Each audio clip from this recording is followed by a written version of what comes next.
So what do you do if you've totally blown it? What do you do if, I don't know, there's some things you'd rather not shine a light on when it comes to writing your CV or perhaps in the job interview? If there's some gaps in your work history, perhaps for good reason, perhaps for not such good reasons.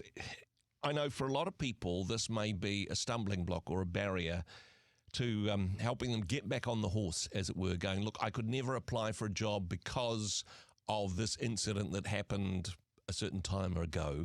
But here to help us get over that blockage and perhaps even get over ourselves, Tom O'Neill from cv.co.nz. Tom, kia ora. Kia ora, my friend. Great to be back on the show. It happens to the best of us, doesn't it? That there are seasons in life where we just, I don't know, perhaps need some time out, or perhaps for family reasons we need to take some time away from paid employment, or I don't know, perhaps we've rage quit. Perhaps we've literally said to the boss, take this job and shove it. I ain't working here no more. You're probably not going to get a reference from that guy, I'm guessing. There's some things that are perhaps regrettable, some things that are difficult to explain on a CV or in an interview. And part of the problem is if there's gaps in your CV, if you've got a work history and then, I don't know, a couple of years gap, and then your work history picks up again, I know for some potential employers, they might go, oh no, that looks dodgy, and you won't even get the interview. How do we get over these oops moments, I suppose, in our career? Yeah, great. Fantastic. So, understand the first responsibility for a recruiter or an HR person is protect the organisation. Yep. Well, far ahead of getting the right candidate. And again, the right candidate's about step 3, step 4. Step 1 is making sure we're looking at people who won't cause damage yet in the first instance. So being a recruiter, if there's a gap in a CV, you just automatically assume the person's gone to jail or something, something negative has happened, which of course is crazy. But that's just really unfortunate. It's how they look at that. So really we've got to think about, let's say it's a mum, raised family, for let's say 4 years, but, good amount of time out, wanting to return back to the workforce. Okay, great. Well, look, I'd be putting there raising a family, but also think about other things. Yeah. Did you do further study? Well, yeah, did some papers towards diploma in occupational therapy. Great. Were you involved in voluntary work? Oh, yes, I was involved in the school board and blah, blah, blah. Suddenly, we're just helping provide some good context about that period of time. So if there's a gap in your CV, what you're saying is fill the gap. Be open and honest about what you did during that period of time. Does that include possibly had some health challenges? Does that include just travelled overseas for a period of time? How much do we say and how much of it is it none of their business, I suppose? Yeah. To some extent, it's all none of their business. I've just taken time out of my career. Yeah. However, trying to explain that to a recruiter is not going to go well. So, for example, let's say travel overseas. Let's say took 2 years off, traveled overseas. Great. Fantastic. I've just put, overseas travel, Asia, Europe, and North America. Boom. 2023 to 2024, whatever it is, But by doing that, it's just providing a context for that. Particularly a lot of younger people go and do that, go and do their OE for a couple of years, and then come back. Well, then great. Pop it in the CV. Don't need to make a huge drama about it. Don't need to go, I checked out all the surf spots in Indo or anything like that. Yeah. We just need, literally a couple of lines. Another thing also, if you're a professional and you've taken some time out of your career, just to actually self-heal or reflect or just taking time out from a stressful career.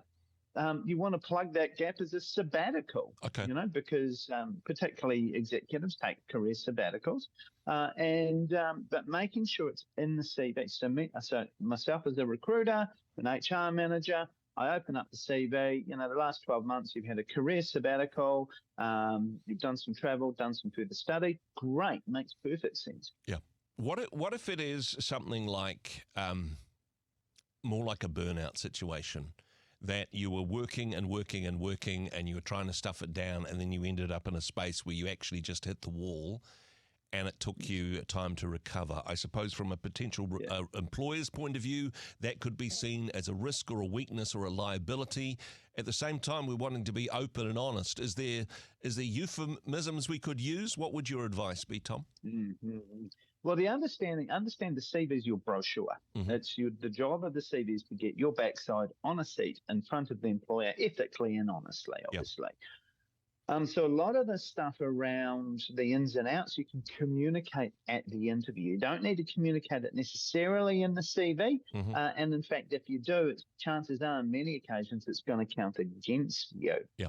So again, I personally put, a career sabbatical, personal development, something like that. And again, if you've done some further part-time study, great. Then at the interview, you may want to say, well, look, it was great being a sales rep or sales manager or whatever it is. But to be honest, I just reached a point where I really needed a break. Yep. And so, I took some time out just to reflect, got a new family or whatever it is.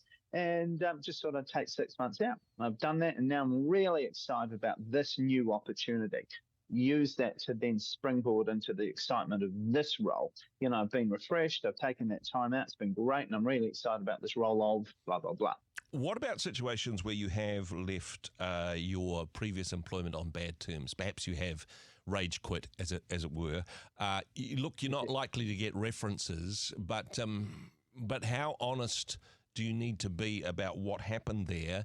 How do you, again, be transparent but not too transparent when talking about that in your CV?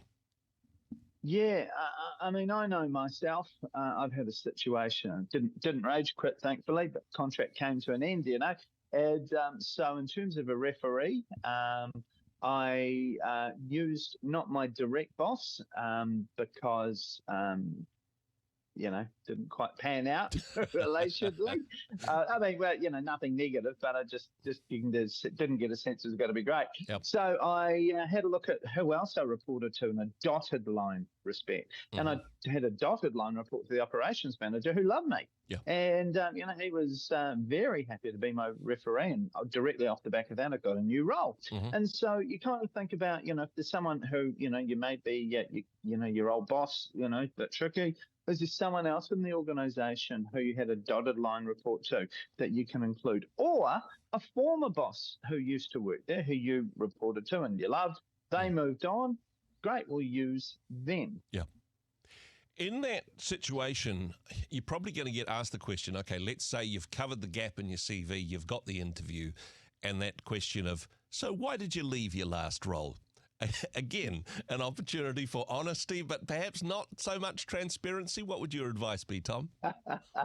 Yeah, we need it to be honest and authentic. At the same time, it is a sales process, Yep. So you don't necessarily need to say that you and your employer fell out and didn't get on. Mm-hmm. Personally, myself, it's about how you frame it. For example, as long as you can say the following, a really great company and really good people I enjoyed working with on the whole. But I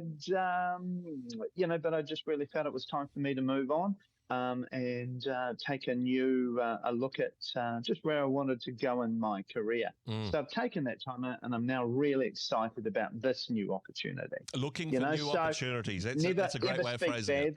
Yeah. Oh, yeah. Never speak badly, ever. Even if it was the worst employer in the history of employment, just try not to badmouth them, because as soon as that happens, all the walls go up from a recruitment perspective. So try and speak positively as Christians. We want to do that anyway. In many respects, we want to be honest, and but we don't need to be in a position we're tearing down and trying to prove a point. We're there to talk about, why you've moved on.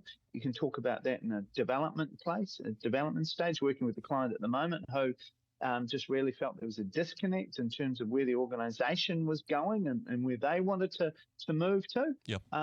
So that's another way to frame it up.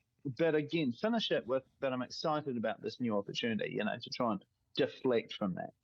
We are in a tougher labour market now than we have been perhaps recently. And just as we wrap up, Tom, just wanting to address somebody who may be listening at the moment who lost a job for whatever reason, but has got kind of stuck there, and maybe it is gaps in the CV, maybe it is how they left their last job, or perhaps some of the stress and psychological pressure that was involved with that. What would you say to them to encourage them to get back on the horse, to give it another try, to put themselves forward for potential employment? Yeah, that's a great question, because people are filled with hurt, and a lot of self-defeat in some respects. Yeah. So again, as Christians, remembering, who's got us in the palm of His hand, of course. Yeah. And then from there, just having to push through. Remember, there's only one time in our society we're allowed to talk about how good we are at something. Yep. So that's the job hunt. So again, taking some time and thinking about your achievements. What have I actually done, let's say, in the last 5 years? Setting up new systems, putting new processes in place, coaching, mentoring, training others, being awarded further responsibility, blah, blah, blah, blah, blah. Yep. All this sort of stuff. Making a list of this stuff, and then the other thing, and then hitting the market, just getting out there with the CV. Yeah. The other thing is practice your interview skills, because so many people get to that point of an interview and then blow it. There's most people practice their interview skills at the interview. Yeah. Which is a shocker. And hey, if you need some advice, some encouragement, some coaching and mentoring in this space, if you need a little bit of a nudge in a positive direction, I do recommend cv.co.nz and the wonderful services that you offer. Tom, thank you so much for joining us again. Thank you, mate. God bless, mate. Have a great rest of your week. Hey, thanks very much for joining us in the Rhema studio. Thanks very much for watching the interview.